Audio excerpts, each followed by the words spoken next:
Hey guys, so I've actually never done one of these video diagram things as a coach. I've always kind of wanted to be able to communicate some things with motion in the diagrams. Seen other coaches do it, so I thought I'd give it a shot this week, see how it goes. Um, Wanted to go over our positions and some of the formations. I know last week, unfortunately, we weren't able to play the 8v8. I think the ref and the other coach were definitely convinced it was 7v7, but that's been cleared up. We're definitely playing 8v8, and so we will have this blocker in our positioning in the middle there. But I just want to take a couple quick minutes, share something on the defensive side with the blocker, and then something with the striker. We'll just kind of see how this goes. Um, okay, so the first thing I want to look at is with our defense and our wings, we have them sticking to their sides, right? So this defense here and this wing here are generally sticking to their side of the field, right? So they're not crossing over onto the other side. Along with that, then we have what's called the strong side and the weak side. So here's our ball and the attacking position. So we actually have this defensive side player up more and this one back more. So they're kind of shifting. They're moving to where the ball goes. So if this ball goes, let's say over here, then this defense should be moving forward a bit and kind of between the ball and the goal, and this defense should be sinking back. So actually I'm going to move this. It should be more like this, okay? So what we're doing here is we're creating lines of defense. So if this ball is coming in, then this defender is first up and this defender would be next up. So they're not parallel right with each other. So if one gets beat, they all get beat type of a thing. So when we're in the defensive positioning, then that would look something like this here. So what was happening towards the end of the last game is we had this defensive player either coming down to help here or they were sticking up high over here. And without a blocker, now we have a big gap. I'll go over the blocker in just a little bit. So ideally what we want is still kind of between the ball and the goal in this area here. Now the blocker is going to help to create some space. I'll go over that later. But what happens if we all clump, and let's say even the wing comes down, now we have the ball here, and the same two outcomes are going to happen. Either we're going to win the ball and have nobody to pass to, or we're going to get beat and have all three beat at once. So we're trying to avoid that situation. So we want these guys to be rotating, this defense to be rotating, this wing should be staying up if the defender's on ball. And as this ball goes around, let's say it comes back on up over here, then this defender would be moving with it. And this one would be spreading out, covering kind of, the next option there. It's okay if the wing goes for this ball. So let's say that happens. We had the ball down here, and for whatever reason, the wing, which is okay to be defending that, then again, we don't want this defender up on it as well. We want them between the ball and the goal as the next line of defense, right? And this one, just assuming a blocker, can be hanging out here. So defensively, it's just important that they're shifting from the strong side, that they're coming up onto the ball, and from the weak side, that they're back as the next line of defense. So with the blocker, then go up here. So we have our arrangement with the blocker, the midfield, and the striker. With the blocker in the attack position, it's actually okay if they go a little bit beyond the lines of where they're supposed to be. We want the midfielder to stay, though. The blocker can kind of come on up. I know that goes against the slide rule right here, but these are general guidelines. We want the blocker up a bit to stop just a free breakaway down the wall here. But we want our midfielder to stay disciplined in staying here because we don't want that cross pass. We don't want to cross to the middle. So we want to be blocking that off because that's going to be much more dangerous than a player coming down the wall where we're going to have much better positioning to handle that. So the blocker can come on up and be in line with the ball to help prevent that.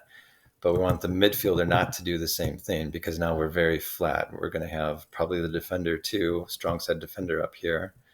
So a pass becomes much more dangerous.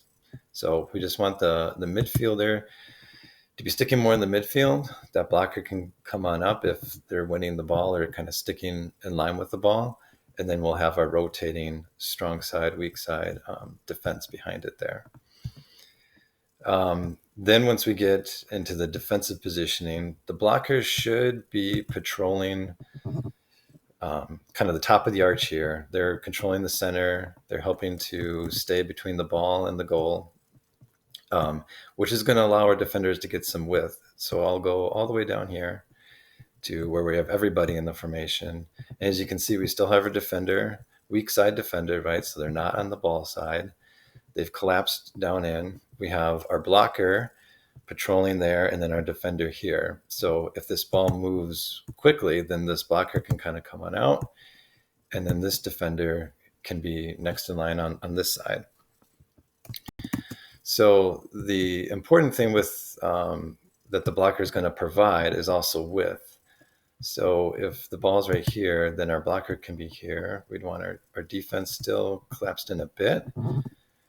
But when we have that extra defender, we don't need somebody exactly on ball. We can help to avoid a pass out here, stay as the next line of defense so we can stay back a bit. And the blocker can control that ball there. The midfielder, we don't want to have them ever really go into this penalty area. That's to save their energy. They're doing a lot coming all the way up to this penalty area, back and forth, right? So there's no need for them to come back in here. We're going to have 3. That's plenty. You want them out here to be able to take a ball and pass it up, or actually attack up if they have the opportunity to. Okay, so that's strong side, weak side.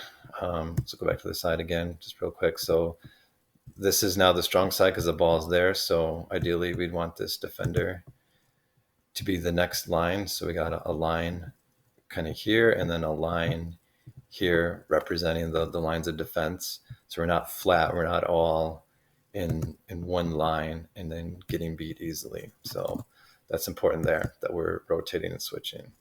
All right. Lastly, I want to go over the striker position. So with the striker position, we've had them sitting at the top and staying center. That was just to kind of initiate the position. Here's how this works. What we need to be doing with the next few games is we want them also kind of going to the strong side, or going to more in line with the ball as it moves around. So if the ball is defensively back here, and we want the striker to be up there. The reason for that is it simplifies stuff for the defense. They don't need to worry about kicking the ball in the middle, which they probably should never be doing, but just know that that offensive player is straight ahead. Also, if the ball is close enough to the wall, then this blocker can make a nice wall pass. And we've been emphasizing that the past couple games, and we're starting to see that take shape to where they can have a nice hard kick into the wall, come back out to that striker. And then our midfielder should be following right back on up, and our wings as well. So if this striker is staying in line with the ball, then that's going to help give us more offensive opportunities. It also helps our weak side. So I'll go over that real quick then. So let's go to here. All right, perfect. So the ball, let's say the ball's down here and our striker's here. Now this wing being weak side is actually how this wing's positioned. It's being what I call optimistic. It's being a bit more forward. This wing's collapsed down. And again, if this wing was on ball, that's okay. Just have this defender back and up. We don't need 2 people on the ball because the same 2 outcomes will happen.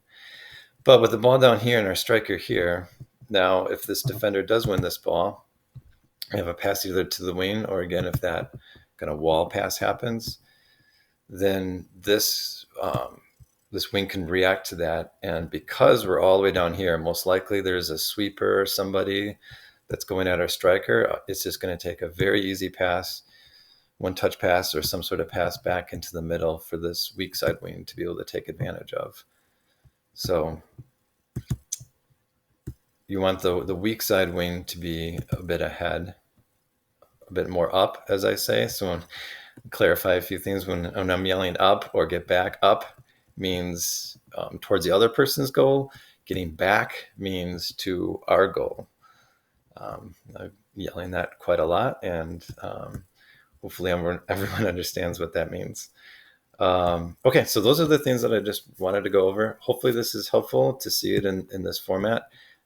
We got this weekend off, and we will see everybody Sunday after Thanksgiving. Have a happy Thanksgiving. Let me know if this worked. Give me feedback on this, and hope to see you all then. Thank you.